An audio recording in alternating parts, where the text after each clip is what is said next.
baara dafa mel ni politique daf fi nar a jële ak taalibe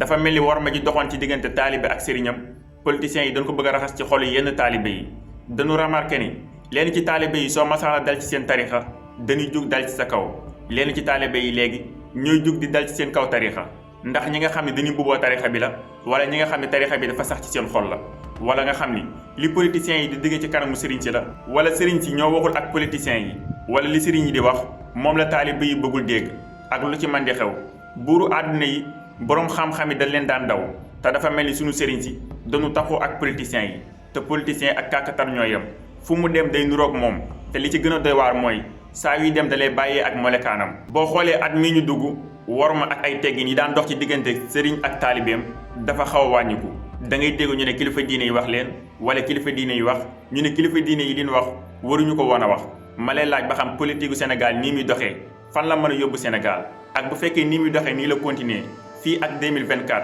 ndax yaakaar nga ni deret du fi tuuru bakkan di fi wadd élection dina am ci jàmm.